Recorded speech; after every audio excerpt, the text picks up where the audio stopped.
Picture two neighbors living on the exact same street. They both bring home $100,000 a year. You walk into the first neighbor's house and it looks like a magazine cover. Vaulted ceilings, a massive kitchen island, a brand new luxury SUV sitting in the driveway, and a walk-in closet packed with designer labels. From the outside, they look like they are winning at life. But behind closed doors, they are suffocating. They check their bank account with a tight knot in their stomach. If they miss just 2 paychecks, their entire perfect life comes crashing down. Now, walk next door to the second neighbor. The house is smaller. The furniture is high quality but minimal. There's a 5-year-old reliable sedan in the driveway. Their closets actually have empty space. Society might look at them and think they aren't doing as well. But this neighbor sleeps like a baby every single night. Why? Because they have 2 years of living expenses sitting in a high-yield savings account and an investment portfolio that grows while they sleep. They make the exact same money. But one is trapped in a golden cage, and the other is entirely free. This isn't a story about how much money you make. It is a story about a fundamental misunderstanding that keeps millions of hardworking people completely broke. It is the confusion between what an asset actually is and what is actually just a liability in disguise. Society has sold us a massive lie. We are told from a young age that the path to wealth is to buy the big house, finance the nice car, and collect the shiny things to signal our success to people we don't even like. We are told these things are assets. We are told we are building wealth. But today, we are going to tear down that illusion. In the world of minimalist finance, the definition of an asset is ruthlessly simple. An asset puts money into your pocket. A liability takes money out of your pocket. That is it. If you have to feed it, maintain it, insure it, and pay taxes on it every single month, it is not an asset. It is a pet that eats your cash. Today, we are going to look at the 5 massive purchases that middle-class people think are assets, but are actually silent financial killers. These are the hidden liabilities keeping you trapped in the rat race. And once you see them for what they really are, the way you look at money will change forever. Let's start with the biggest sacred cow of them all. Fake asset number 1, your primary residence. Wait, isn't real estate the ultimate asset? Isn't buying a house the American dream? Yes, real estate is an incredible way to build wealth when it is generating income. But the house you live in, the one you sleep in every night, that is a liability. Let's break down the math, because the numbers don't lie. When you buy a sprawling 4-bedroom house for your family of 3, you are told it's a great investment because the value goes up over time. But they never tell you about the phantom costs that bleed you dry over 30 years. First, there is the mortgage interest. On a standard 30-year loan, you are often paying hundreds of thousands of dollars just in interest to the bank. You aren't building equity with that money. You are just making the bank richer. Then, there are property taxes. Every single year, you have to rent your own house back from the government. And as the value of your home goes up, guess what else goes up? Your tax bill. Then comes the maintenance. The roof needs replacing. The HVAC system breaks down in the middle of winter. The property needs landscaping. The driveway needs paving. A good rule of thumb in real estate is that you will spend about 1 to 2% of the home's value every single year just keeping it from falling apart. On a $500,000 home, that is $5,000 to $10,000 a year. Poof, gone. And here is the minimalist perspective that most people miss. The cost of empty space. When you buy a house that is too big, you have to heat and cool rooms you rarely use. You have to buy furniture to fill spaces just so they don't look empty. You spend your weekends cleaning square footage that brings absolutely no joy to your life. You are trading your precious time and your hard-earned money to maintain a private warehouse for your stuff. Minimalists understand that a house is a place to live, not a piggy bank. Buy the space you actually need. Keep the mortgage low. And invest the massive difference into true assets that actually pay you. Which brings us to fake asset number 2. This is the one that destroys more wealth than almost anything else. The brand new vehicle. There is a strange psychological virus in our society where we tie our self-worth to the piece of metal we drive to the grocery store. We walk into a dealership, smell that new car scent, and suddenly signing away 5 years of our future feels like a good idea. The salesperson shakes your hand and says, "Congratulations on your new asset." It is not an asset. It is a depreciating rock dropping through water. The moment, the literal second, your tires roll off that dealership lot, that car loses up to 20% of its value. You drive it a mile down the road, and thousands of dollars of your net worth just vaporized into thin air.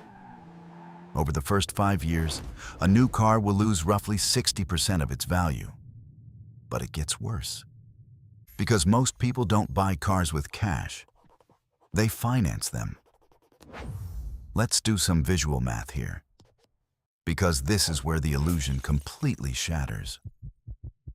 Right now, the average new car payment in America is hovering around $700 a month. Let's say you sign a 5-year loan for that shiny new SUV. You are paying $700 every month, plus full coverage insurance, plus premium gas, plus expensive dealership maintenance. Now, let's imagine an alternate reality, a minimalist reality. Instead of buying new, you buy a reliable 5-year-old used car for cash. It gets you from point A to point B just as safely. It plays your favorite podcasts just as well. The air conditioning works perfectly. Since you have no car payment, you take that $700 a month and you invest it into a low-cost S&P 500 index fund. You do this every month for 10 years. Assuming a historical average return of about 10%. After 10 years, that car payment you redirected into investments would be worth over $140,000. Let me repeat that. $140,000. And if you kept doing it for 30 years, that redirected car payment turns into over $1.5 million. When you finance a brand new car, you aren't just paying $40,000 for a vehicle. You are sacrificing $1.5 million of future wealth. You are trading your financial freedom for heated leather seats and a new car smell that fades in 3 months. Minimalists treat cars purely as tools. They are utility items meant to solve a transportation problem. Keep them clean, maintain them well, and drive them into the ground. Your future self will thank you. Now, let's look at fake asset number 3. The endless upgrade cycle of high-end tech and smart ecosystems. We live in a world where technology companies have brilliant marketing departments. They have convinced us that buying the newest smartphone, the newest tablet, the newest smart watch is somehow an investment in our productivity. You justify spending $1,500 on a phone because it has a slightly better camera lens that you will only use to take pictures of your lunch. You convince yourself it's an asset for your personal brand or your daily efficiency. Technology is not an asset. In fact, it has the absolute worst depreciation curve of almost anything you can buy.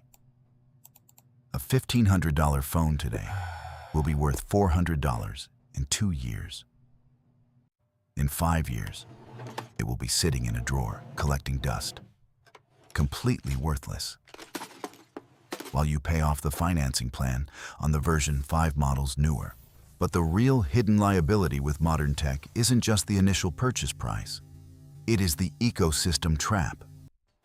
Once you buy the phone, you need the wireless earbuds. Then you need the smart watch to sync with the phone. Then you need the tablet for your couch. Then you need the monthly cloud storage subscription because you have too many photos. Then you need the loss and damage insurance. You aren't just buying a device. You are subscribing to a lifestyle of constant, mandatory upgrades. The minimalist approach to tech is intentional friction. You don't upgrade when a new model comes out. You upgrade when your current device physically can no longer perform the tasks you need it to perform. A phone with a cracked screen that still makes calls, sends emails, and plays music is still a fully functional tool. Stop funding the research and development departments of trillion-dollar tech companies and start funding your own retirement accounts. Moving on to fake asset number 4. Designer goods, luxury watches, and so-called collectibles. There is a huge trend right now where people justify buying a $5,000 handbag or a $10,000 watch by calling it an investment piece. The logic is that because it is a luxury brand with limited supply, it will hold its value or even go up over time. This is a very dangerous financial trap. First of all, unless you are buying extremely rare, top-tier items and keeping them in pristine condition inside a safe, your designer goods are depreciating. Wear those luxury shoes outside a few times, and the resale value drops by half. Scratch the bezel on that watch, and you just lost $2,000. But the biggest problem with treating physical luxury goods as assets is liquidity. An asset is only worth what you can actually sell it for when you need the money. If an emergency happens and you need cash tomorrow, how easy is it to sell a designer handbag for market value? It's incredibly difficult. You have to deal with online marketplaces that take massive 20% commission fees. You have to deal with buyers trying to lowball you. You have to deal with authentication processes and shipping risks. By the time you actually turn that bag back into cash, you are taking a massive loss. These items are not assets. They are consumption. They are status symbols designed to project an image of wealth to strangers. True wealth is quiet. True wealth doesn't need a giant logo plastered across its chest. The wealthiest people in the world, the ones who have built generational, unbreakable wealth, often dress remarkably simply, because they know that a $10,000 watch tells the exact same time as a $30 watch. Buy quality items that last, absolutely. But never lie to yourself and call a luxury consumer good an investment. And finally, we arrive at fake asset number 5, the absolute king of terrible financial decisions. Timeshares and vacation properties. The pitch is always so seductive. You are sitting in a beautiful resort, sipping a free cocktail, and a very charismatic salesperson shows you how much money you spend on hotel rooms over your lifetime. They tell you that by buying a timeshare, you are locking in your future vacations. You are buying a piece of real estate. You are buying an asset you can pass down to your children. It is a complete financial nightmare.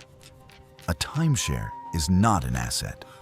You are prepaying for vacations you might not even want to take at a massive premium. But the real trap, the liability that bleeds you for decades, is the annual maintenance fees. Even after you pay $20,000 up front for the timeshare, you have to pay a maintenance fee every single year. And read the fine print. Those fees are not fixed. They go up every year, whether you use the property or not. And when you finally realize it was a mistake and try to sell it, you will find out that the resale market for timeshares is virtually non-existent. People literally try to give them away for $1 just to escape the crushing weight of the annual maintenance contracts. Even standalone vacation homes often fall into this trap. You buy a cabin by the lake thinking it's an investment. But then you have 2 roofs to fix, 2 property tax bills to pay, 2 lawns to mow. You spend your vacations doing chores at your second house instead of actually relaxing. The minimalist approach to travel is beautiful. When you want to go somewhere, you rent an Airbnb or a hotel. You enjoy the space completely. And when the vacation is over, you hand the keys back and walk away. 0 maintenance, 0 ongoing liability, complete flexibility to go somewhere entirely different next year. So, if these 5 things aren't true assets, what are? How do you actually build wealth the minimalist way? It requires a total paradigm shift. You have to stop buying things that require your energy and start buying things that produce energy. A true asset requires very little of your time, takes up no physical space in your home, and quietly puts money into your bank account month after month, year after year. True asset number 1, broad market index funds, like the S&P 500. When you buy an index fund, you are buying tiny slices of the 500 most successful companies in America. You don't have to manage their employees. You don't have to invent their products. You don't have to store anything in your garage. You just sit back and let the smartest CEOs in the world work for you. It is the ultimate minimalist investment. 0 clutter, massive returns. True asset number 2, cash flowing real estate. Not the house you live in, but a property you rent out to someone else, where their rent covers the mortgage, the taxes, the maintenance, and leaves profit in your pocket. It is a business, not a status symbol. True asset number 3, your own skills and businesses. The knowledge in your head can never be taxed, stolen, or damaged in a flood. Investing in a course, a certification, or a side hustle that increases your earning power is the highest return asset you will ever own. The minimalist finance journey is not about deprivation. It is not about living in an empty room and eating beans and rice forever. It is about aggressive prioritization. It is about looking at your money and realizing that every dollar you spend on a fake asset is a dollar that could have been used to buy back your time. Every time you say no to the oversized house, you are saying yes to retiring 5 years earlier. Every time you say no to the financed luxury car, you are saying yes to the financial security that lets you sleep peacefully at night. Every time you stop caring about looking wealthy to other people, you start actually becoming wealthy for yourself. You have to decide what you want more. Do you want a driveway full of depreciating metal and closets full of clothes you don't wear? Or do you want absolute, unshakable freedom? Because you cannot have both. If you got value out of this video, hit that like button. It helps get this message out to more people who are trapped in the consumerism cycle. If you are ready to stop chasing fake assets and start building real wealth, subscribe to The Wealthy Retriever. We are building a community of people who value freedom over things. Drop a comment below and tell me, what is one thing you used to think was an asset, but realized was actually a liability? I read every single comment. Until next time, keep your life simple and keep your investments growing.